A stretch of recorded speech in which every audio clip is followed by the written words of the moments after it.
aujourd'hui. Tu as un début raté. Alors, le contexte. Le contexte de tout ça, c'est que aujourd'hui, comme certains le savent ou entendent parler autour d'eux, il y a de plus en plus de Node.js un peu partout. Donc, c'est pas mort. Il y a des grosses boîtes, notamment Rennes, qui en font, qui sont connues. Notamment, on va parler d'autres après, mais notamment Klaxoon qui en fait, d'autres qui en font. Et on s'est demandé pourquoi. Et on s'est dit aussi qu'on devrait peut-être y aller aussi. Pour être un peu là-dedans. Donc, le but de tout ça, ça a été donc d'utiliser les groupes d'animation technique, enfin les groupes de travail, on va dire, d'Animtech pour regarder tout ça. Et il va qui parle de voilà. Et donc on s'est dit, pourquoi on va faire de Node.js et notamment mais du JavaScript côté back, vraiment, parce que c'est vraiment une bonne idée. Et donc on allait regarder ça. Ce qu'on a cherché, c'est, puisqu'on est quand même des développeurs Java majoritairement, on a l'habitude de ça, de travailler avec Spring notamment. On s'est dit, on va essayer de chercher comment on peut faire quelque chose d'aussi outillé, d'aussi efficace en termes de production de dev, parce que c'est quand même ce que Spring nous permet quand même, c'est d'être efficace, sortir des applications rapidement, et aussi qu'il y ait une développeur expérience importante, ce qui est souvent oublié, développeur expérience, qu'on n'ait pas qu'on puisse lancer des tests facilement, qu'on puisse tester facilement, que ça se code facilement, qu'il y ait tous les outils modernes de développement d'informatique. Donc ça, c'était pour la développeur expérience. Chez vous. Et donc le but, c'est d'être, en sortant de cette conférence, vous serez comme ça, évidemment, tous dehors en train de coder sur le jeu. Pas longtemps, par contre, parce qu'il n'y a pas d'électricité. Alors, Node.js, qu'est-ce que c'est? Node.js, en fait, c'est une plateforme qui est écrite en 2009 par Ryan Dahl et qui permet du coup d'écrire du JavaScript côté serveur. C'est construit sur le moteur V8 de Chrome, c'est plutôt rapide. Et quels sont les avantages d'utiliser Node.js? C'est du JavaScript. Et oui, c'est un avantage. Parce que ça permet un rapprochement en fait du back et du front qui peuvent du coup être écrits dans le même langage. Et du coup, ça permet par exemple, de recruter moins de développeurs puisqu'on a besoin que d'un développeur qui utilise du JavaScript. Node.js aussi, ça utilise l'event loop, donc c'est en single thread. C'est du coup pas mal adapté aux real-time applications et aux single-page applications. Puisque du coup, en fait, quand le client envoie une requête, Node.js va la traiter directement et il peut tout de suite prendre une autre requête en parallèle, ce qui permet d'être très rapide. Et du coup, c'est vraiment adapté à ce genre d'application. Et c'est aussi flexible, puisque de base, la plateforme utilise très peu de modules. Et du coup, c'est les développeurs qui choisissent quels modules ils veulent implémenter dans la plateforme et de l'adapter du coup à leurs besoins. Bon, Node.js a quand même quelques petits désavantages. Donc, vu que c'est un single thread, c'est assez limité face aux tâches de calcul lourdes, puisque du coup, Node.js va utiliser toutes les ressources disponibles du processeur s'il y a une tâche lourde qui arrive. Et du coup, les autres tâches dans la liste d'attente vont être traitées plus lentement. Donc, quand on a des grosses requêtes, c'est pas du tout adapté. L'enfer des callbacks aussi, puisque de par sa nature asynchrone, Node.js se base beaucoup sur les callbacks. Et du coup, le risque, c'est d'arriver un petit peu à avoir des callbacks qui appellent d'autres callbacks. Et puis, du coup, l'application va manquer de lisibilité et ça va être très difficile à maintenir. Et aussi, l'API est instable, puisque quand l'API de Node.js évolue, il y a souvent des gros changements en fait. Et du coup, les développeurs doivent adapter leur bibliothèque à ces changements. Et des fois, c'est un peu difficile de maintenir les bibliothèques entre les différentes versions de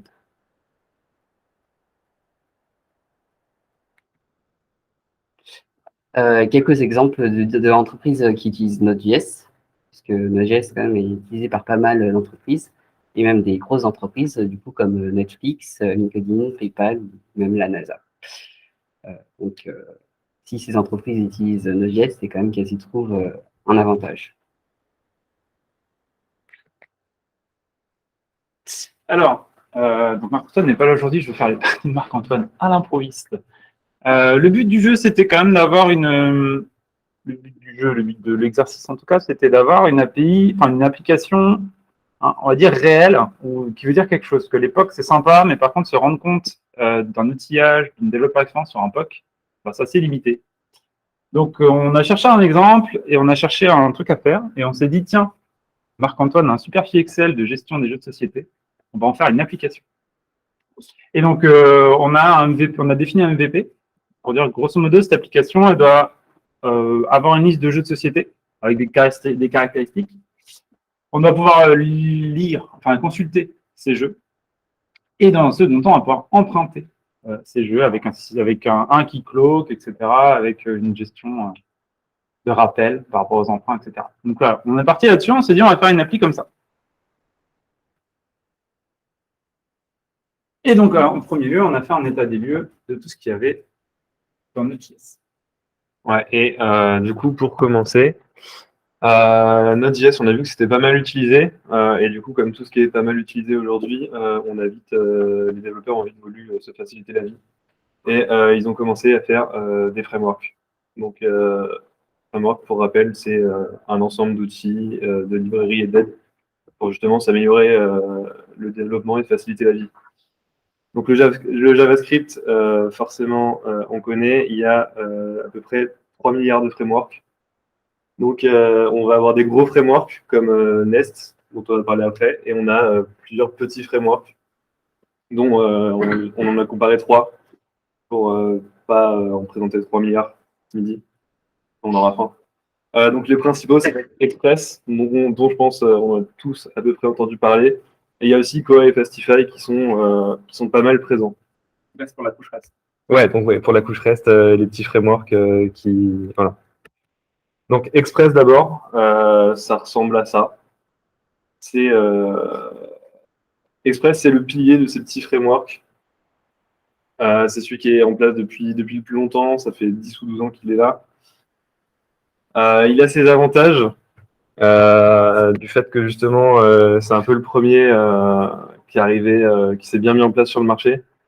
Il est flexible, de par le fait qu'il est léger de base. Donc, au final, on peut en faire à peu près ce qu'on veut si on met les librairies qu'il faut. Et du coup, il est mature parce que justement, c'est le pilier un peu de ces petits frameworks. Il a une grosse communauté et plein de docs, donc on trouve à peu près tout ce qu'on veut.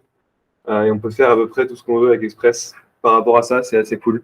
Et on sait qu'on va pas manquer d'infos sur ce truc-là. On va mettre peut-être le petit code avant pour en parler 2 secondes. Juste là, c'est une application Node, hein, c'est toute l'application. Là, on a toute l'application, on a un serveur qui tourne avec un Hello World sur le slash. Ouais. Voilà. Il n'y a que ça, et ça tourne. Ça peut être mis en place voilà, super rapidement. Et bon, l'empreinte mémoire est très, très faible. Voilà, mais du coup, il y a aussi des côtés négatifs. Il n'y a aucune architecture, donc ça peut vite devenir le bordel sur les grosses applis. Donc là, on a vu le petit exemple, c'était bien parce que c'était tout petit. Mais dès que ça grossit, pour une grosse appli, c'est pas forcément efficace.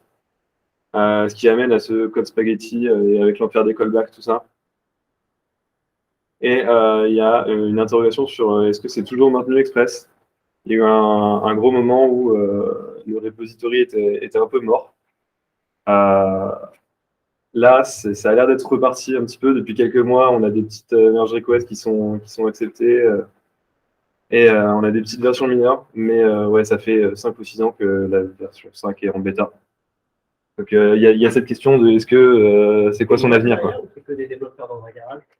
Je crois que maintenant, je crois que c'est la fondation Node.js qui est derrière Express maintenant. Mais avant, je sais pas trop qui c'était. Donc voilà globalement pour Express. Ensuite, on va avoir Koa. Koa qui lui justement est né au moment où les développeurs d'Express étaient plus trop derrière Express. C'est les développeurs d'Express qui sont derrière Koa à la base. Et en gros, de ce que j'ai compris, c'est un peu ce que devait être la V5 d'Express avant qu'il y ait des problèmes internes. Donc voilà, ils ont créé Koa. dans le but d'améliorer et d'enlever les problèmes qu'il y avait à Express. Donc voilà, pour moi, c'est le côté positif de Koa, c'est que ça a été conçu par les mecs d'Express. Ça se veut plus petit et plus costaud, voilà, en disant qu'ils ont amélioré certains trucs. Et ouais, ils ont l'asynchrone par défaut dans Koa, ce que Express n'a pas. Donc c'est là où on a à faire des callbacks. Sauf qu'aujourd'hui, pour moi, on peut utiliser l'asynchrone dans Express. Donc c'est un avantage qu'ils avaient il y a 5 ans, mais qui est plus vraiment un vrai truc en plus qu'ils ont à Express aujourd'hui. Et côté négatif, c'est que bon bah c'est bien beau tout ça, mais c'est un truc qui a eu de la hype au début. Mais aujourd'hui, plus tellement. Donc on est une communauté qui est assez petite. On a peu de ressources. Moi, j'avais essayé de faire un petit POC et au final, ils ont une petite doc d'une page qui est assez courte. Et même après, sur Stack Overflow, on trouve assez peu de trucs en rapport avec Koa. Et toujours la question de est-ce que c'est maintenu? Parce que ça, voilà, ça a été, c'est monté au moment où il y a eu des problèmes dans l'écosystème Express il y a 4-5 ans. Bon, depuis, globalement, il n'y a plus rien. Hein. Il y a eu des petites versions, mais ouais, le repo est vraiment mort, celui-là, comparé à celui d'Express. Et le dernier, ça va être Fastify. Fastify qui, encore une fois, ressemble aux autres, mais on voit que ils mettent pas mal en avant ce truc de validation de schéma. Donc, ça permet de valider les requêtes assez finement. Donc, au moins, on peut décrire la tête qui est censée avoir la réponse. On va pouvoir vraiment être hyper précis sur tout ça. Donc, ça va être assez cool pour valider facilement les requêtes qu'on attend et les bodies qu'on est censé renvoyer. Ça, pour moi, ça fait partie des points positifs de Fastify. Mais aussi, le gros point positif, et c'est ce qu'ils mettent en avant, c'est Fastify, bah, c'est fast, quoi. Ils se vantent d'être vraiment beaucoup plus performants. Moi, perso, j'ai pas compris comment ils arrivaient à autant de performance, mais ouais, ils montent des benchmarks en général deux fois plus efficaces. J'explique pas tellement, mais apparemment, c'est vraiment plus performant. Et bon, bah, c'est bien maintenu et c'est bien suivi pour l'instant, parce que c'est le projet le plus jeune des trois que j'ai présenté. Ça doit avoir 4 ou 5 ans. Et donc aujourd'hui, le repository est bien actif. Il y a des nouvelles versions mineures hyper régulièrement. Mais c'est un projet jeune. Du coup, ça fait partie de ces aspects négatifs, un peu comme Koa, petite communauté, peu de ressources. Et projet jeune, donc voilà, maintenu aujourd'hui, mais est-ce que dans 4 ans, ça existera toujours? C'est pas trop. Voilà, donc pour conclure sur ces petits frameworks de couche REST, bah, voilà, si on devait en choisir un, moi personnellement, je resterais sur Express, parce qu'on voit que c'est clairement le plus utilisé. Et puis, donc le plus utilisé, le plus téléchargé. Mais il y a toutes les entreprises aujourd'hui qui utilisent Express. Et pour moi, Fastify et Koa n'ont pas vraiment de grosses features qui nous font dire faut vraiment utiliser ça, c'est clairement mieux. Voilà pour cette petite partie REST. Ce qu'on voit quand même là-dedans, c'est qu'on a un framework REST qui est utilisé depuis 10 ans hein, pour un peu fermer des bouches. Notre JS, il y a des frameworks qui sont là depuis 10 ans. Et qui ont globalement une assise assez. Et on a une idée de ce qu'elle est utilisée dans le boîte. Express. Ouais, globalement, c'est ça, c'est Express qui est toujours utilisé parce que. L'autre qu'on va vous parler après. Hein. Ouais. Une autre chose justement qui est en train d'arriver. Ça tease. Teasing, attention. C'est ça. Est-ce que Fastify est fait par les anciens de Koa? Après, comme ça, tous les 2 ans, ils refont. Bon, après, ça arrive partout. Hein. On voit là encore ce matin, j'étais sur les plugins Swagger, CodeGen et OpenAPI Tools. CodeGen, c'est les uns qui font les autres, puis qui reviennent dans l'autre et tout. Il y en a qui est plus maintenu et tout. C'est le lot des projets en open source. Moi, je vais vous parler de la couche database et les différents ORM qui existent dans l'écosystème de Node. Donc, les 3 plus gros qu'on a, c'est ceux-là, Prisma, Sequelize et TypeORM, que je vais détailler rapidement. Donc, on a Sequelize qui est un petit peu l'équivalent de Express, à savoir que c'est le plus vieux et donc pareil, il avance plus très vite, il a une syntaxe qui est plus lourde, là où les ORM plus récents, ils vont faire plus de choses de manière transparente. Et donc, un ORM. Oui, je parle pas de base. Et voilà, il n'était pas prévu avec TypeScript à la base, il le rajoute via un plugin, c'est pas forcément gênant. Sans l'avoir trop creusé lui, ce qu'on ressort dans les discussions, c'est quand même que c'est le truc un peu vieux et que les gens ont plus trop envie d'utiliser parce que c'est lourd. Voilà. Ensuite, on a TypeORM, qui est, on voit rien, je pense, qui ressemble pas mal à notre bon ami Spring Data, donc avec un modèle d'entity et de colonnes qu'on définit comme ça. Et on va retrouver également nos différents, l'utilisation des repositories.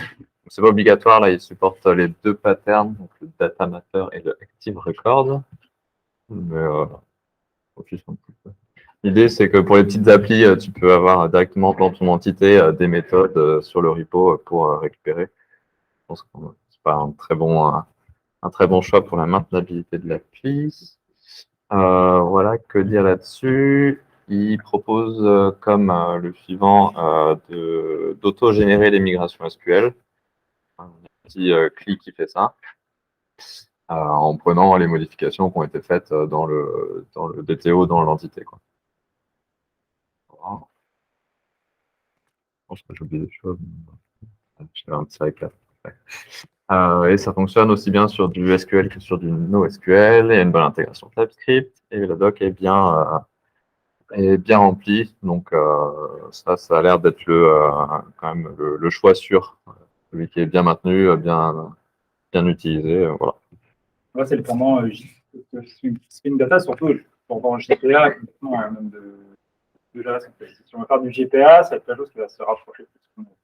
Et en effet, un côté repository. Spring Data. Donc, Quand tu dis que les migrations se génèrent, ça génère le fichier. Voilà. Ouais. Mais est-ce que ça te gère aussi l'exécution de ces fichiers de migration? Oui. Skyway, carrément, ça. Skyway, c'est ça aussi. Ouais. C'est assez complet de ce côté-là. Ouais. On en montrera peut-être.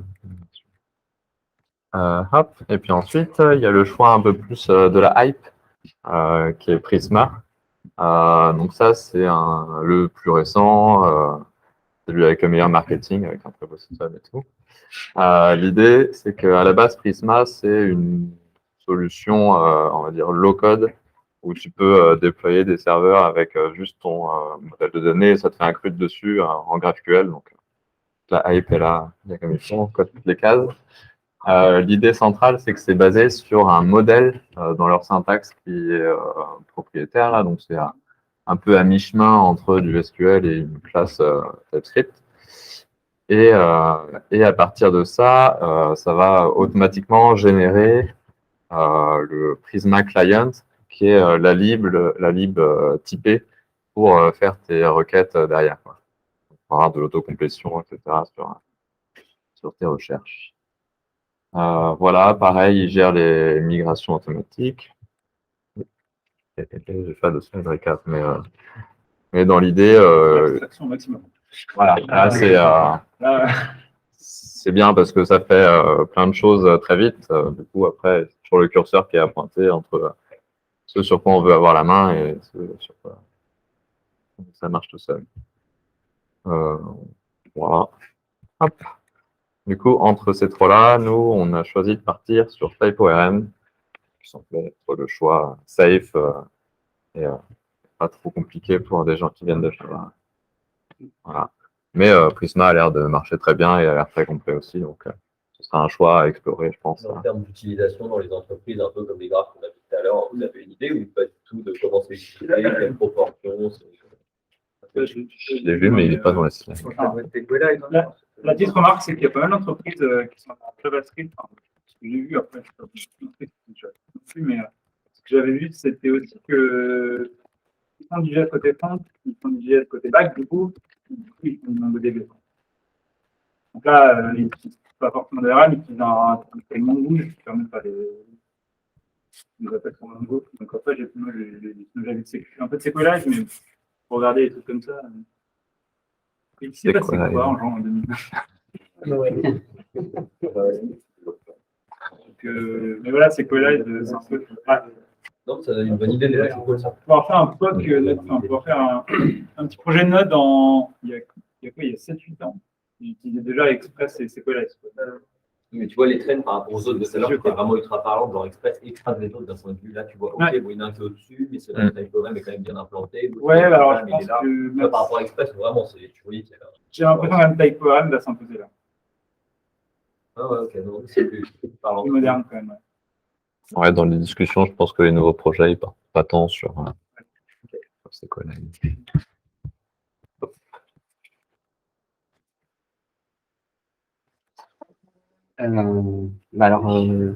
JavaScript, c'est typé dynamiquement, donc si la couverture de test n'est pas assez importante, en fait, c'est facile d'avoir des erreurs de syntaxe, donc c'est super important de bien bosser ces tests unitaires. Il y a pas mal de frameworks qui existent pour les tests sur Node.js, donc les plus connus, c'est Jasmine, Jest, Mocha, et il y en a plein d'autres.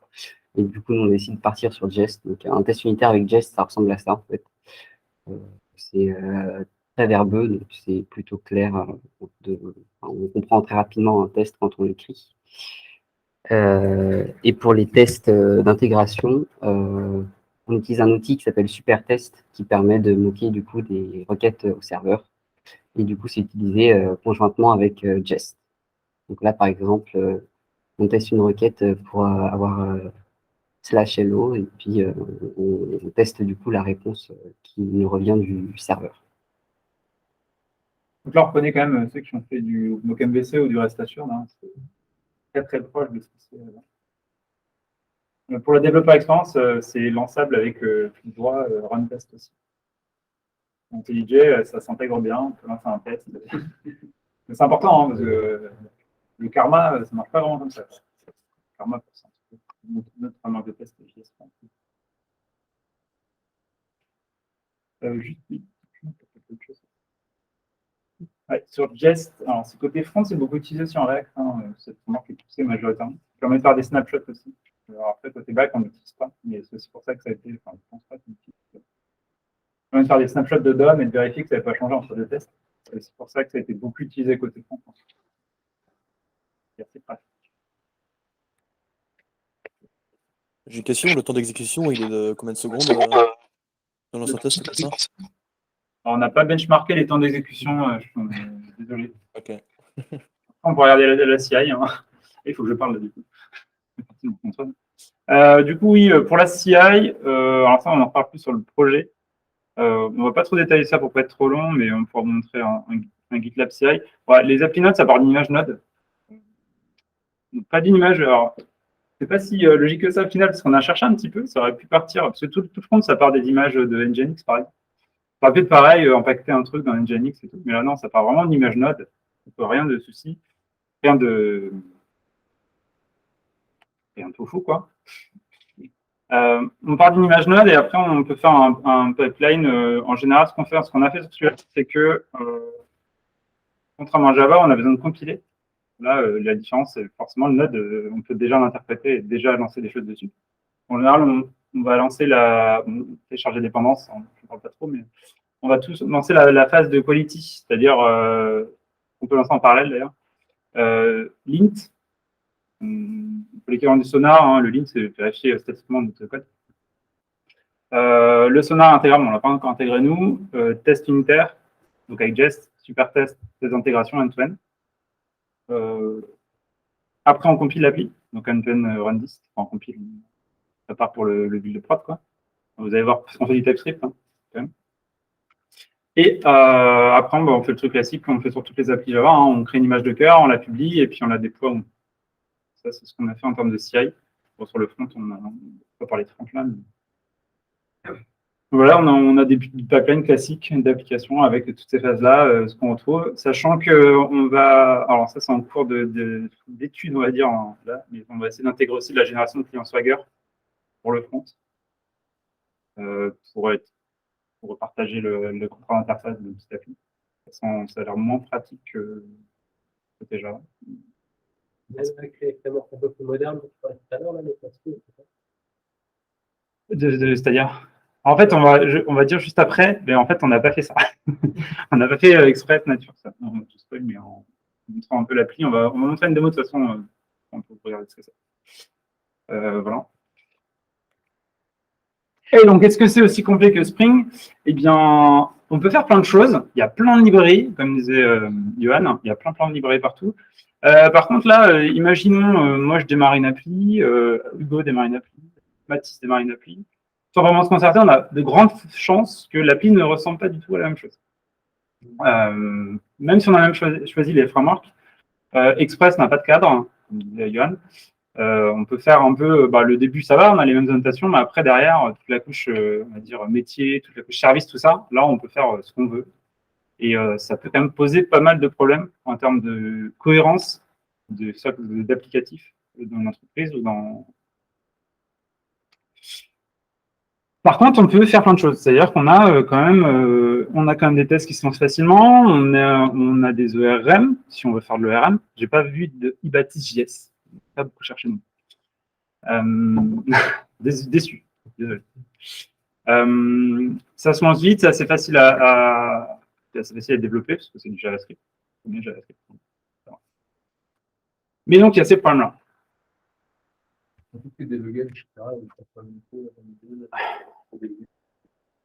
Alors, je vais pas tester. Parce que justement. Mais donc, il y a plein de librairies. Il n'y a pas le slide d'après. Et donc, au final, on se retrouve avec ce genre de choses dans un projet, dans une entreprise, avec des gens qui ont fait quelque chose, des gens qui ont fait d'autres. Des fois, on fait un bout de truc à la main, des fois, c'est un bout de Sequelize, des fois, les autres ont fait Term, etc. Et le cadre, ça peut paraître bien pour des petits projets, il n'y a pas trop de problème. Par contre, quand on va industrialiser, ou par exemple sur une appli, si on a plein de microservices à faire dans le cadre d'un projet, ça commence à être un gros problème si on n'a vraiment pas de cadre pour que les gens basculent de projet, pour que les gens s'y retrouvent, etc. Ça peut être vraiment un problème. Parce qu'on ne se rend pas forcément compte quand on ne fait pas des applications, on va dire, production de ready ou vraiment des applications type microservices dans des grosses infras. Vous avez pas du Spring Boot. Et du coup, on n'a pas fait du Spring Boot. Du coup, il y a quelque chose qui s'appelle Nest.js. Et du coup, Nest.js, voilà, pour revenir sur les frameworks, c'est un des gros frameworks. Côté Node.js, ça va être un truc vachement plus complet que les petits trucs comme Express, Fastify de tout à l'heure. Donc, JS, on a plein de trucs. On a eu plein de librairies, tout ça. On a vu des projets assez cool naître de tout ça, comme React et comme Vue. On a vu d'autres projets naître, comme Angular. Angular qui est un projet quand même plus complet pour le front, qui va nous proposer une architecture plus définie, pas définie tout court même. Et c'est sur ça que se base, sur cette idée-là que se base Nest. C'est un peu l'idée d'être le Angular du bac dans ce côté architecture. Et c'est ça en gros le truc principal de Nest, c'est qu'ils vont nous proposer une architecture et aussi une CLI pour rester sur les parallèles avec Angular. Donc voilà, c'est un framework qui va nous proposer tout ce qu'il nous faut pour développer une API ou avoir les débuts en tout cas d'un site, d'une API complète. Donc le principe, voilà, globalement c'est ça, c'est de regrouper tout ce dont on va avoir besoin pour notre API. Et pour faire le parallèle avec les couches REST et les petits frameworks de tout à l'heure, en fait, Nest, c'est en gros une grosse surcouche d'Express. Ça va utiliser Express par défaut dans son cœur, mais ça peut aussi utiliser Fastify si on a un côté où on veut vraiment de la performance, par rapport au fait que c'est vraiment plus performant, même Nest le dit. Mais on pourrait se dire, si c'est plus performant, pourquoi Nest n'utilise pas Fastify de base? Et ils sont arrivés à peu près à la même conclusion que moi j'ai eu en faisant mes recherches, c'est que c'est plus performant, mais au final, Express est tellement plus utilisé, tout le monde le connaît, même l'écosystème des librairies compatibles est tellement plus gros qu'ils utilisent Express par défaut. Mais si on a un souci de performance, ils nous laissent la possibilité d'utiliser Fastify. Donc là, on va retrouver quelque chose quand même qui est assez proche dans la philosophie de Spring, en fait, parce que Spring, c'est une grosse boîte à outils, on va télécharger choisir le starter qu'on veut pour chaque brique qu'on a besoin, etc. On va retrouver un peu cette philosophie-là sur Nest. Spring Boot. Oui, non, mais Spring, avant, il y avait Spring Boot, Spring.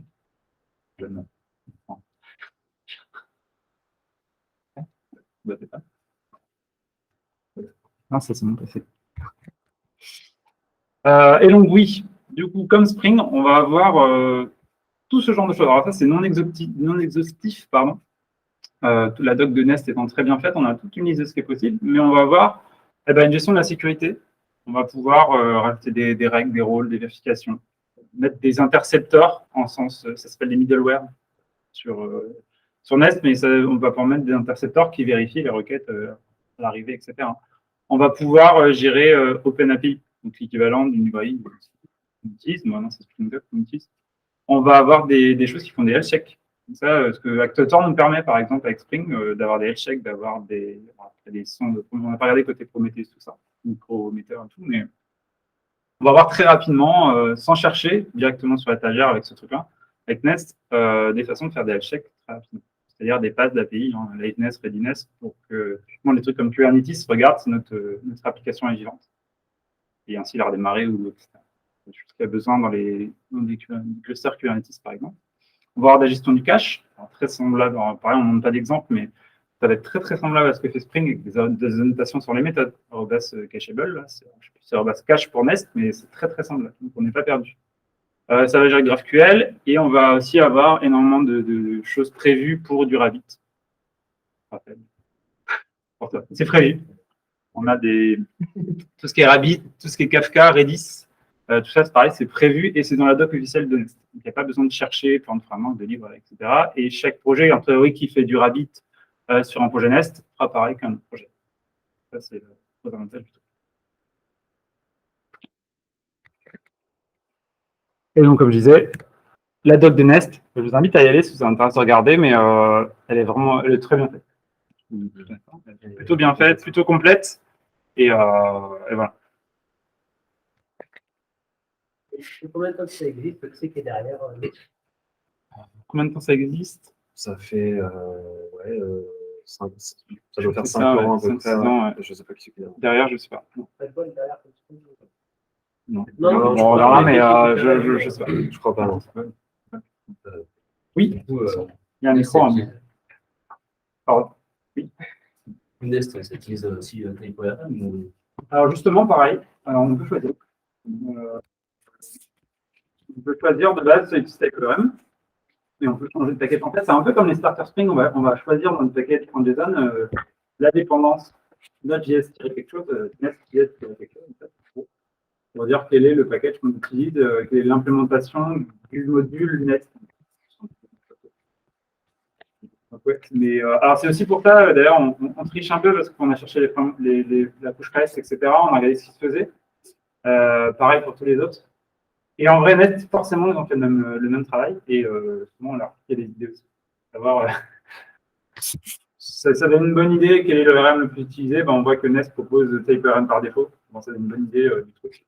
Express par défaut, etc. Et eux, par exemple, n'utilisent pas du tout Koa. C'est peut-être d'ailleurs des librairies externes pour utiliser Koa, mais aujourd'hui, ils proposent Express ou Fastic. Donc, ça permet de cadrer aussi. Pareil, niveau d'utilisation, Nest, On va montrer justement en termes de pourcentage, machin, Ah, beaucoup pourcentage, utilisé, peu utilisé, un peu, tu vois, en 6 ans, ça peut commencer à être là. Moi, j'ai pas trouvé de chiffres, je vais chercher.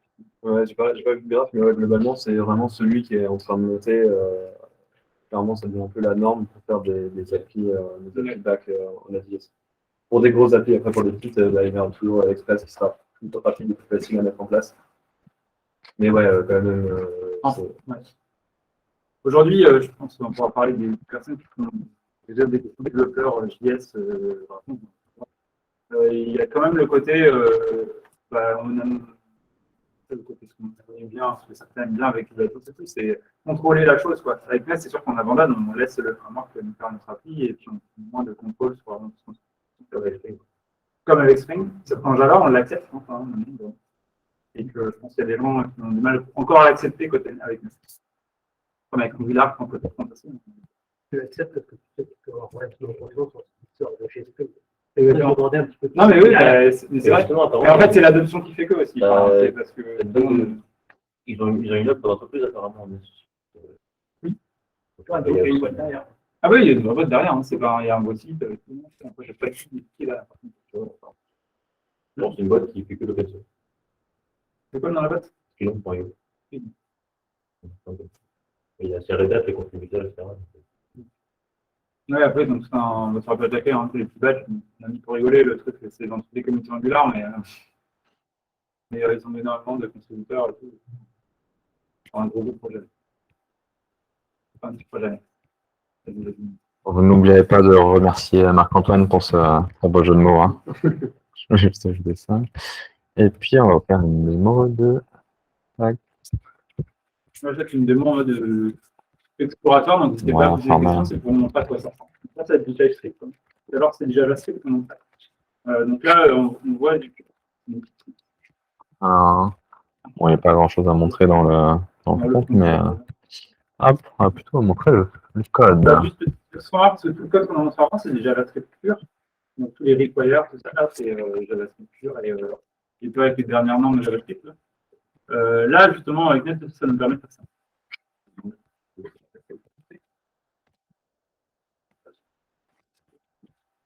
Donc sur la structure, on a le plus important, c'est que c'est découpé en modules, donc des modules JS, hop, dans lesquels on vient grouper directement tous nos DTO, toutes nos entités, tout ça, on les scope par module, ainsi que les contrôleurs et les services. C'est pour être dans des dossiers encore en dessous. Donc à la racine, on a la définition du module, hop, avec nos contrôleurs, nos services, je ne sais pas ce que j'ai fait, mais en arrière eux. Hop. Hop. Et puis un ORM qui nous génère directement un repository pour cette entité-là. Puis voilà. Demander si les fans de... Ouais. Ça, donc, Ça a perdu, il y a des contrôleurs. ouais, voilà. Je pense que le constat global, ça va être qu'on n'est pas perdu en faisant de Spring, hein, parce que ça ressemble quand même pas mal. Une annotation contrôleur, hop, un get. Voilà, donc je pense qu'en termes de syntaxe, je n'ai même pas grand-chose à présenter, parce que c'est... HTTP code et API tag, en haut, c'est du Swagger, mais ça, c'est quasiment la même chose que là aussi.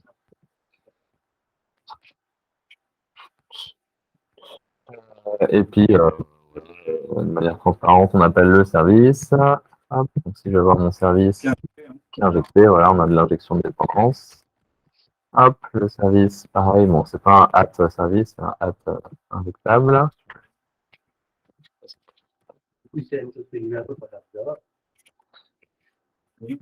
Pas du tout. Les gens, ils savent plus faire de Java. Ils font du React et tout maintenant.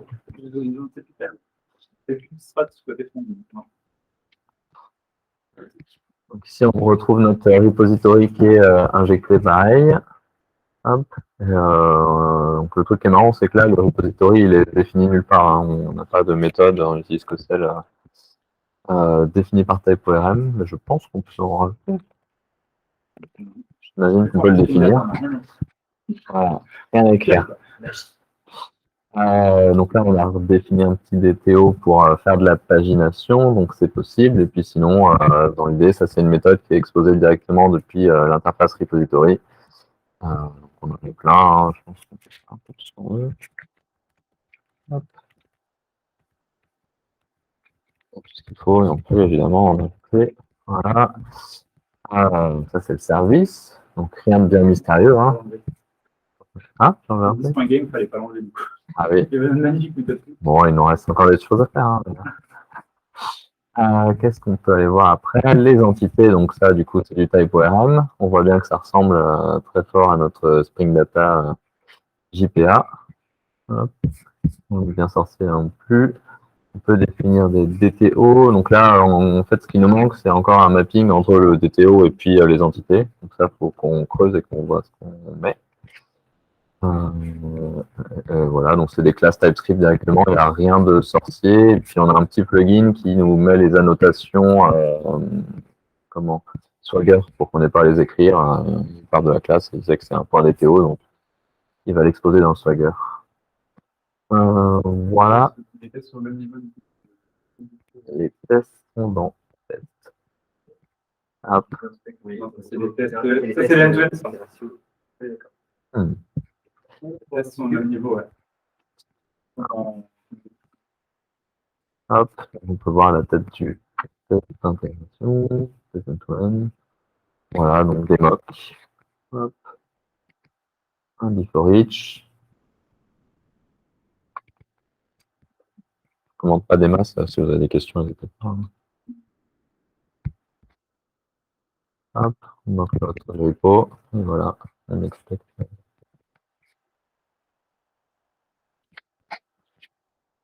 Voilà.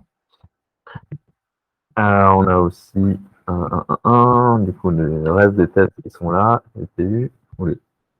Donc là, il y a du container d'ailleurs, en passant. Hein. DB container, c'est un bout de container. Hein. C'est intégré. Je le montre. En gros, et, voilà. Donc là, est-ce que le container, c'est pas très Chrome, c'est pas ça, mais c'est une classe utilitaire qui permet de récupérer directement le container paramétré. Ça permet de lancer le Postgre comme un test. Ça marche. Là, c'est avec la vraie liste de container aussi. Test container. Enfin, c'est from test container. C'est écrit, je sais pas. C'est écrit. Ouais. Tac, tac, tac. Donc,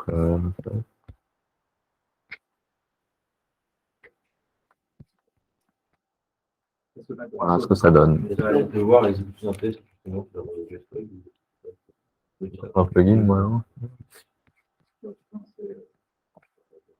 Un plugin, je pense. Je suis intelligent. Après, tu veux un tout droit ou tu veux un run test? Parce qu'on peut les rester en ligne de commande. Je peux les rester en ligne de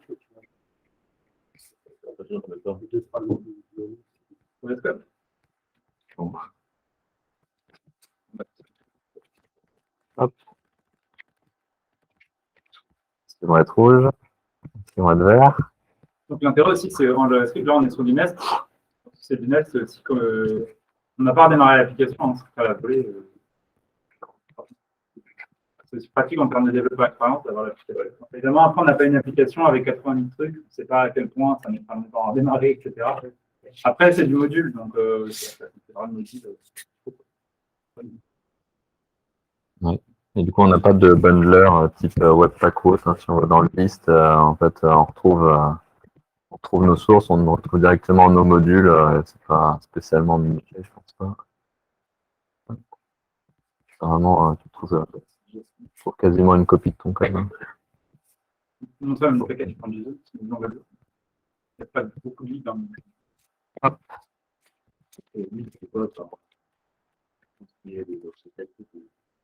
Alors, du coup, c'est Nest un petit peu. Comme un peu Angular, AMG le fait, là, c'est Nest qui le fait à la place. Alors, on peut aussi faire de l'extrusion. Comment ça s'appelle là, extraire le truc, mais oui. Nest, on a regardé, il ne fait pas grand-chose. Hein. Hop. Alors, vu que j'ai mon CLI ouvert, je vais vous montrer un truc qui est assez chouette pour la dev expérience. C'est qu'on a le petit CLI qui va bien, bon, comme dans Angular, hein, c'est l'Angular du bac. Et on peut faire un nest-g module, poulp, par exemple, si on veut gérer un point de poulp. Hop. Donc là, il nous crée le poulp. Alors, j'aurais même pas dû faire ça, j'aurais dû faire hop, une ressource directement. Hop. Et la ressource, ce que ça fait, c'est que ça nous crée directement le CRUD, en fait. Hop. Avec le service et tout, je choisis REST API. Je mets ça. Hop. Et donc, si je regarde derrière, j'ai un DTO, enfin, j'ai des DTO bon, pour la création, pour l'update, tout ça, je vais pouvoir le modifier. Une entité TypeORM directement, qu'il faut que je remplisse. Et puis, j'ai tout, quoi. J'ai toute la couche contrôleur, j'ai plus besoin de l'écrire pour un CRUD classique, quoi. Et le Benrich, c'est ça? Le Benrich? Non, Green. Oui, hein. Ah, C'est rouillé, ouais. Parce que là, on est sur les TypeScript, hein, c'est typé tout ça. Le résultat final. Ouais, mais c'est typé, hein, là, on est d'accord, hein, c'est pas pareil. TypeScript, quand même, on est sur le typage, la validation, etc. Ce genre d'effort, c'est quand même.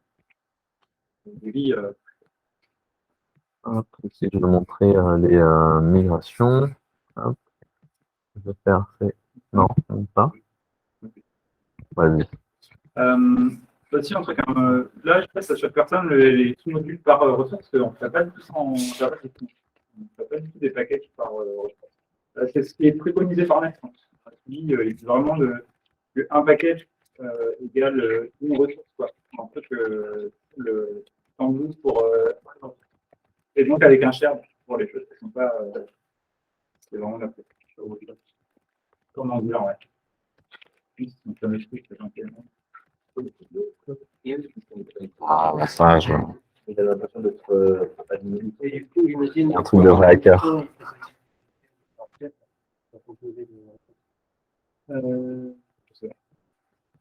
Hop. Non, parce que share le fait sur les modules par faire. En Sharp, aujourd'hui, là, dans Sharp, on a mis tout ce qui est pagination, par exemple. Ce sont des libérateurs de pagination, on les a mis en Sharp. Ouais. Non, je ne sais pas. Comment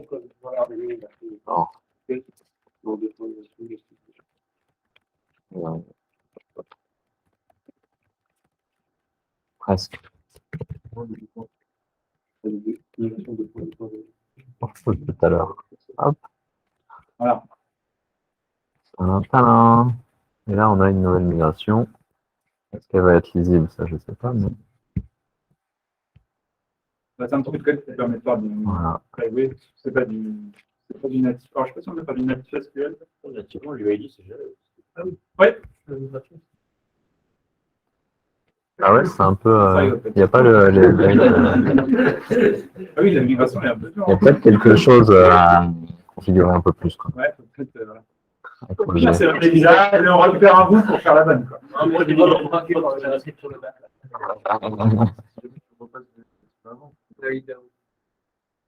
Ouais, mais dropper la V1. Ouais, mais on a quand C'est même. dropper la V1. Oui. Genre game. Ça, c'est dans l'autre migration déjà. Donc, ouais. J'avais pas lancé celle d'avant. La table dans laquelle elle n'existe pas dans ta base, du coup. Ah oui, il ne prend pas en compte les autres migrations, il prend en compte l'état de la base. Ok. Excellent. Parce qu'on débugger, c'est 3 lignes. Ouais. Donc c'est plein de promesses, hein, comme vous. Ah non, c'est la pire. Hein?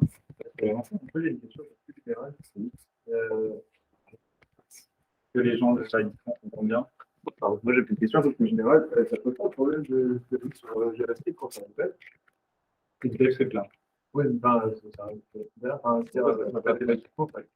Ah bah on l'a pas mis dans les. Faut pas faire de virgule flottante. Hein. Oui, mais des calculs de prix de éléments à faire, est-ce que tu es allé de faire ça? Ça fait une lambda pour faire des additions. Non, normalement, ouais, non, les dates flottantes, c'est pas. Moi, j'avais non plus, absolument. Faut pas se tromper.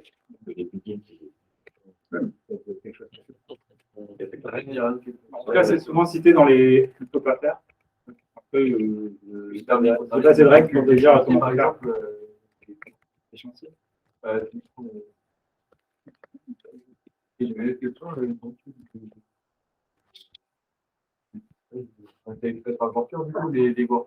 Ouais, alors tu peux passer par les workers. Alors, ouais, alors après, alors, grosso modo, moi, ce que j'ai vu, c'est qu'en effet, il y a des services workers en natifs qui sont prêts pour ça, pour justement faire la scalabilité sur l'application.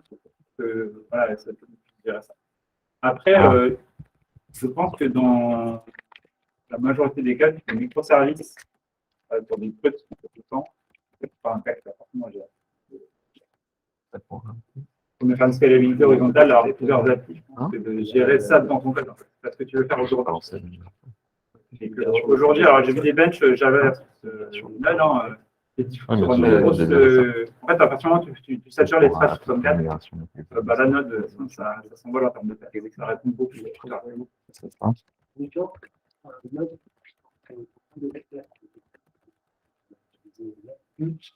Comment ça gère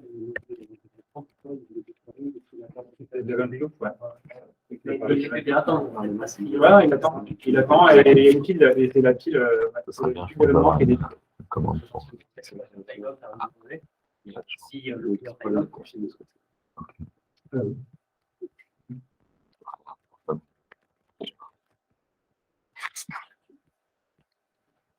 Je vais parler des.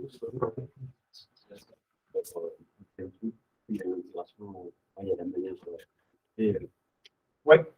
Non, il y a des arrobas, c'est pas des gravity. Non, mais il y a des trucs comme ça. Ouais. Il y a une configuration. Ouais, c'est ça. On adopte comme ça. Ah, quoi qu'elle est en blanc. Elle est en blanc. Donc en fait, grosso modo, voilà, on ajoute la ligne MQP et P100, et après il y a une notion de microservice sur Nest qui permet de faire ça. En gros, la configuration que tu veux faire, et après tu descends, il y a l'équivalent des listeners. Bien, plus bas. Plus bas. Voilà ici. Tac. C'est pas ça, c'est ça. Oui, c'est ça. Et en fait, après, c'est un peu pareil. C'est pareil que dans. Grosso modo, pareil que dans Spring.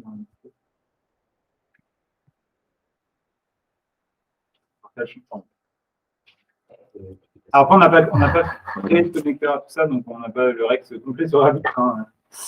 Mais en tout cas, c'est. Sur Rabbit, c'est sur les. Ouais. Grosso modo, là, c'est pas du tout adapté. Les petits microservices. Pourquoi ça ne sera pas adapté? C'est juste les gros calculs, c'est pas adapté. C'est-à-dire des gros traitements de fond. On arrive à paralléliser quand même. Ah, ça ne paralyse pas, il y a un thread. Ça ne paralyse pas. C'est de la synchrone après, donc c'est de la synchrone et se met dans la pile, etc. Des piles. Oui, tu es obligé d'avoir plus important pour faire la charge.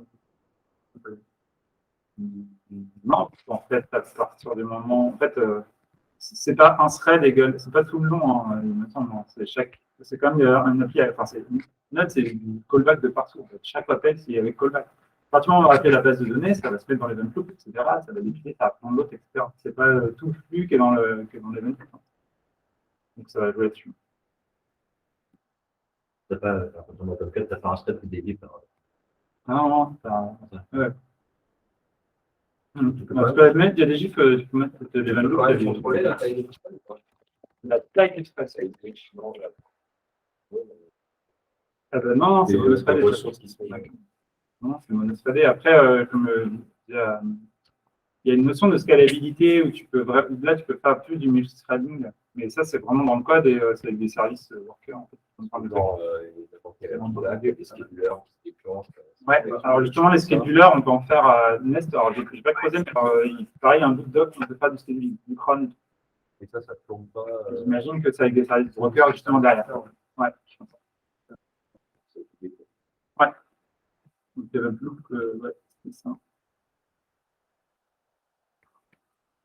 On parlait de Attends. Non. C'est pas Donc, en gros, ça se met dans la pile hein, et après, on dépile le truc et pendant ce temps-là, en fait, c'est pas bloquant, hein, c'est toujours non bloquant en là-dedans. C'est un traitement bloquant. C'est un peu comme. En fait, ça ressemble plus à du React, du Webflux, enfin, du React.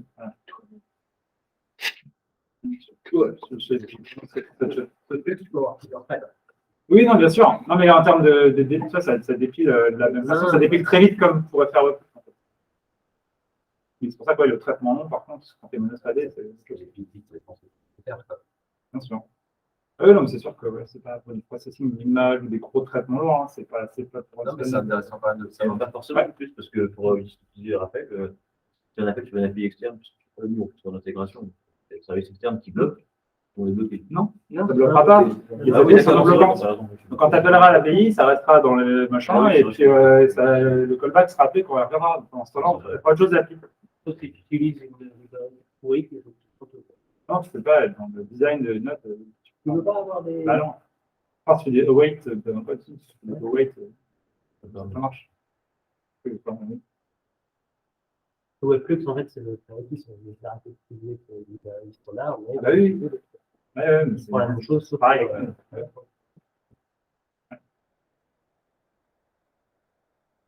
C'est quelque chose d'autre. Il manque quelque chose. Est-ce que vous avez d'autres questions, les fois? On a dit qu'on faisait des boucles avec moi, non? La nouvelle application. Là, on a 1h moins 3. Hein? Oui. Et la nouvelle application du coup. Ah ben, Votre MVP, il marche. Eh ben, on avait un magnifique écran. Après, il n'y a pas la liste des jeux. Je sais pas. je l'avais tout à l'heure. Ça a marché. Après, c'est le MVP. Oui. MVP, il y a le titre. Ah ouais. Vous allez voir sur GitLab, il y a des tickets. Alors, c'est sur GitLab ici, hein, si vous voulez aller voir. De toute façon, c'est dans interne Alexis Loisir. Donc, Ah bah, faut que j'applique les migrations, je sais pas comment. Ah. MVPC. Donc ça, c'est son Edify. On découvre. Son Edify, ça marche bien.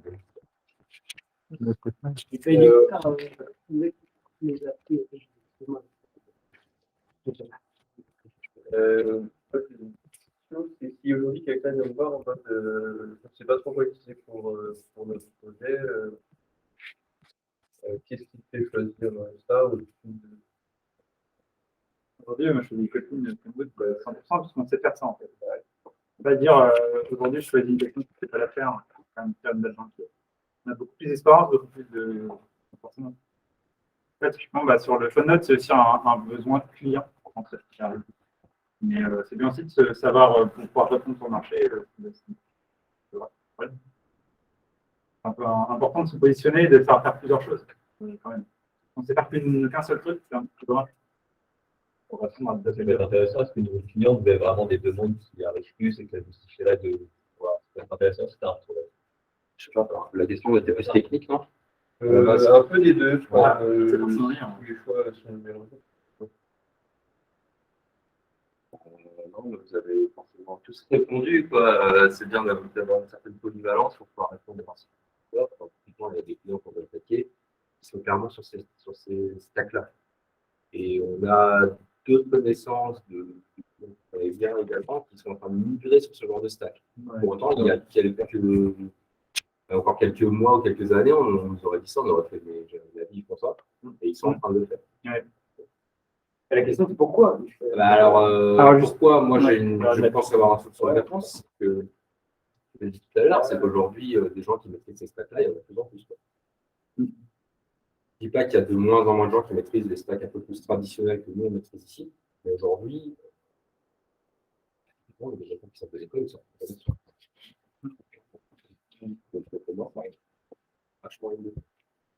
Peut-être une game tool bag aussi où tu peux un peu changer les gens et les faire passer sur les deux, c'est un avantage. Ouais, c'est la théorie, quoi. Pour vraiment ça aussi. Ouais. Et une compétence tu peux tout faire, entre guillemets. Ouais, En théorie, hein. Complètement, mais tu peux un peu plus. La différence de base, c'est vraiment une question de long-terme. Au final, un mec qui sait faire du TypeScript, s'il ne sait pas faire du Nest, il va galérer à faire du back aussi. Enfin, c'est ça. Et la différence de ça, du coup, possible. C'est pas magique, je pense. En effet, c'est pas magique. D'ailleurs, le petit axe que j'ai entendu sur là, c'est que l'appli back qui a été faite par des développeurs front, justement, il y a des petits soucis parce que c'est des développeurs front qui n'ont pas forcément toutes les problématiques du back. Ça me paraît plus que tu peux faire le Nest sur le Nest. Alors qu'il y a 15 ans, c'était l'inverse, il y avait des développeurs back qui sont développeurs. Là, c'est en train de changer. Et du coup, sur le fait que c'est quand même très hétérogène, c'est quoi qui est le plus pertinent à connaître si tu veux attaquer des clients particuliers? Parce que c'est presque net, j'ai l'impression de ce que vous avez dit. Après, c'est très facile. C'est pas très long à connaître. Si tu vas le faire facilement. Ouais, mais que- après, tu as juste un express et être capable de faire une grosse appli sur laquelle tu as un express. Bien sûr. La structure. Oui, bien sûr. Et ça, tu pourras pas le trouver tout seul. Il doit y avoir quand même des guidelines. Sur Express, non, c'est vraiment la touche. Il n'y a pas plus que ça. Hein. C'est vraiment 3 méthodes pour faire des ouvertures sur ta touche REST. Et encore, REST. En fait, c'est HTTP pur. Hein. Il n'y a même pas de REST, en fait. Enfin, on fait ce qu'on veut, en fait. On fait la faute d'Express. Et aujourd'hui, je pense que la problématique, c'est si on. En fait, la problématique qu'on a eue, ce qu'on s'est dit rapidement, pourquoi on s'est déjà dit on part sur Nest, c'est aussi du fait qu'on est moins perdu parce qu'on sait faire Java et qu'on s'y retrouve aussi là-dessus. Est-ce que les développeurs front qui ne vont pas être paumés sur Nest justement parce qu'ils vont les front. Mais est-ce qu'un développeur React il n'est pas paumé sur Angular en fait? On peut dire une question. Non, Angular c'est très très différent de React en fait. Hein. C'est pas pareil. Tu te dis je veux des développeurs Node, tu dis voilà j'ai des développeurs Nest, qui n'est pas sur Nest, c'est pas de perdre. Même réponse que je te fais, je pense qu'entre Angular et React, c'est pareil. Par contre, derrière, tu as des notions de front, tu as les HTML, CSS, il y a sur les deux. Et tu as quand même une philosophie de développement front qui est un petit peu différente, il y a des choses à savoir quand même en termes de design, etc. Et c'est pareil côté back. C'est juste là qu'on va s'y retrouver. Des pros qui connaîtront un peu les event qui connaîtront un peu comment fonctionne Async Await. Enfin, il sera loin un peu. Non, mais, Non, mais oui, bien sûr. ils sont vraiment familiers avec ça, donc c'est vrai que c'est. Ouais, mais prenons un exemple. Voilà, par contre, il y a pas beaucoup qui vont à la ref, mais l'exemple des applis Java Front versus du back, c'est quand même pas la même chose. Enfin, il y a des trucs. Tu sais pas faire, tu sais faire des applis back Java, tu sais pas forcément faire du JSF, quoi. Pour le coup, du Struts ou je sais pas quoi, là, c'est quand même. Parce que le langage, au final, en effet, Antoine a raison, je pense. Hein. Le langage, au final, c'est un petit outil, et puis il faut savoir du Java. Après, on sait très bien comment ça fonctionne, les mécaniques que le client, quand on peut regarder le CV, est-ce que j'ai la technique que moi j'utilise qui est dans le CV? S'il n'y a pas toutes les technos, c'est pas grave, mais quelques-unes, ça passe. Donc, si il y a du Nest, est-ce que les gens vont dire, bon, bah, Nest, c'est des trois stacks que moi j'aime là, pourquoi pas? Après, Nest, enfin, Express, c'est ça. Vous avez vu tout à l'heure un contrôleur un contrôleur Nest, REST. C'est pas du tout pareil que ça. Hein. C'est @get, c'est plus comme Spring. Donc en fait, que tu utilises Express derrière, ouais, je pense que c'est dans le debugging, ou tout comme ça. Enfin, Ouais, je sais pas trop, c'est derrière. au final, mais- c'est très masqué. Hein. Ouais, il y a quand même une petite courbe d'apprentissage quand tu passes sur un Nest, quoi. Tu viens pas en me disant, voilà, je fais du JavaScript, je peux faire du Nest comme ça. Il y a quand même un petit temps de doc et de comprendre un peu comment ça marche. En fait, les stacks phase de la mort en prod, ça se dévoile. Il n'y a pas encore eu d'appli en prod. Donc... Non, mais vous avez vu des sacs quand vous êtes développeur super-héros. Aujourd'hui, on n'a pas beaucoup avancé sur l'appli, donc on n'a pas encore. Ça aussi, c'est intéressant. Ça. Tu vois, là, on voit l'exemple, enfin, on voit peut-être pas trop, mais de base, ça ne met pas de JSON, quoi, Express. Quoi. C'est juste le world qu'on a fait, ça retourne du TextPlan, quoi. Il faut ajouter un truc pour mettre du JSON, etc. Quoi. Alors que Nest, bah, on a comme Jackson avec String, on a directement le truc. Quoi. Je pense que c'est quelque chose à regarder, surtout du point de vue productivité, outillage, cadrage, et c'est quand même très très important aujourd'hui.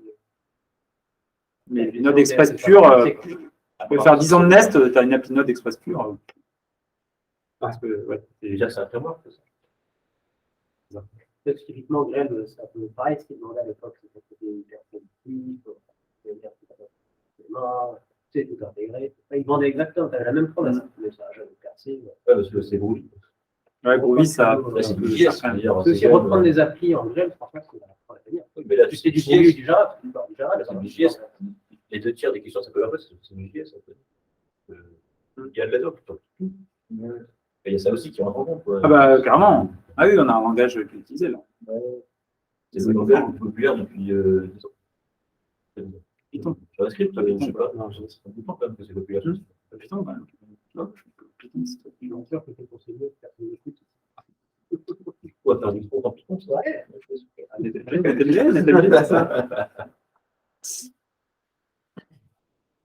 Est-ce que vous avez d'autres alternatives de. Du coup, vous avez parlé des librairies de routine. Ouais, des librairies aussi de Paypal. Est-ce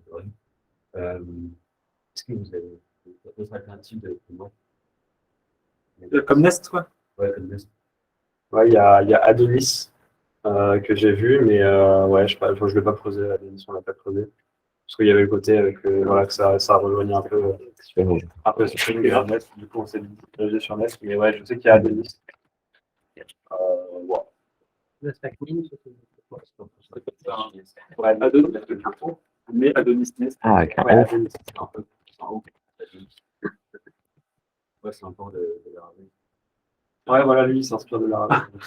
Ah, attention, t'as chanté de Ah, la ça radio met- PHP, Ça veut dire un peu en... un cœur ballon. Ça fait pas de des annotations dans les commentaires. Hein. Tu fais un petit stack, c'est quoi le truc pour les pourcentages là Je peux le prendre. Oui, la relève, c'est bon.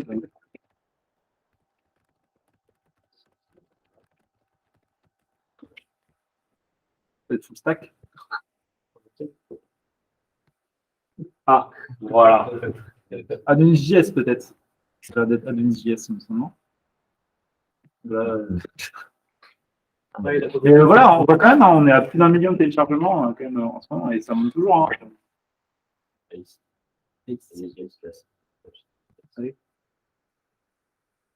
Là, c'est des places et tu fais, ah, oh, non, ça marche pas comme c'est pas ça.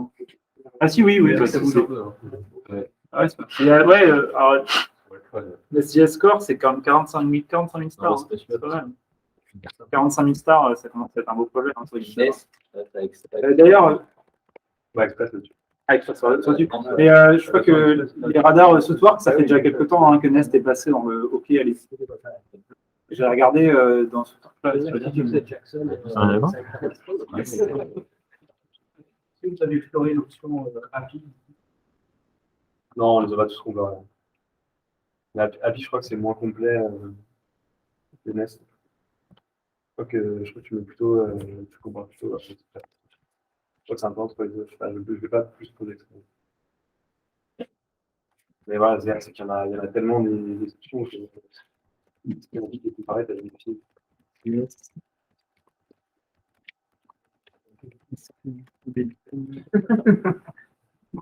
Voilà. Pas de distance, si vous avez des questions, hein. Je lis le chat. Quel Twitch. Bon appétit, hein. Donc ouais, Nest. Alors pour ceux qui aiment bien ça. Ah. Pas de mon côté. Ok. Ouais, le radar Southwark là, que beaucoup de gens regardent, là, c'est en mai 2020, c'est passé très réel. Donc c'est déjà relativement validé. Pas validé, on va dire, mais on peut se lancer dessus selon ce magnifique radar. Tu peux laisser écrire les portes, quoi, comme vous avez fait. Bah, ils écrivent hein, ce qu'ils en pensent. Et pareil, c'est du TypeScript aussi, parce qu'aujourd'hui, c'est aussi, je pense, vachement arrivé, parce que Nest, c'est du TypeScript. Hein. De base, Node, c'est du JS, hein. Pas de typage dessus. Hein. Donc, voilà ce qui est Un écrit. jour. Mais OpenATID, tout ça. Bah, OpenATID, c'est ce qu'on cherche, je pense. C'est forcément ce qu'on cherche en prenant Nest, de toute façon. Et ouais, en effet, je pense que en sens sur du projet Nest, au moins, on est sûr de trouver des projets Nest. Hein. C'est comme Spring, je pense que c'est là qu'on s'y retrouve, quoi. Voilà. Ok. Easily maintainable. C'est bon, c'est gagné. C'est écrit. Easy. Voilà. Est-ce que c'est bon? Pas de questions, plus de questions? Vous êtes prêts à faire du Nest? Et vous avez vu un exemple de On va l'avoir bientôt. Lexi Loisir, bientôt 12 milliards de lignes de code. Ouais. Ce que ça va faire, mais. Non, mais dans les termes de feature, hein, on va essayer de mettre un kick-off dessus déjà pour voir comment ça va se faire côté back. Du Swagger, des notifications par mail ou par Slack, ce genre de choses, on essaie d'avoir des trucs. Alors, Rabbit, mais je ne sais pas si on a un use case Rabbit sur une appli comme ça. Overkill, vraiment, c'est un peu overkill. Mais, il n'y a pas de gros trucs qui me disent, bah, si, on a mis la NASA. Ils envoient des fusées avec ça. Non, mais Nest, tu regardes les sites de Nest, la page d'accueil de Nest, non ah, ils mettent. Après, bon, c'est comme d'hab, hein, c'est les petits logos sur les pages du framework, sur le chat là. Je fais ça déjà. Dans les pages de la code. Mais ils sont plein de partenaires, machin, tu vois. Voilà.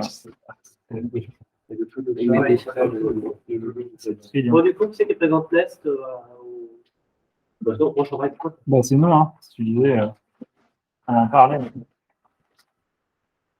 Voilà, ils ont entreprise, c'est le support officiel, hein, comme Pivotal fait avec Spring, tu peux avoir avec Spring. Ça aussi, quoi. Par contre, il y a beaucoup trop de chats sur ce truc. Ouais, Trilio en bas, là. Ouais. Trilon. Sanofi. Voilà, c'est une caisse de sécurité. Ça.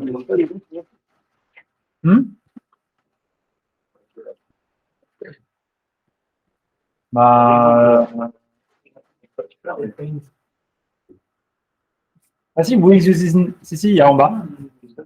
Dans entreprise, tu vas dans entreprise et tout en bas, tu as Sanofi, Adidas, Capgemini. Ah. Ah bah, si Capgemini utilise Decathlon.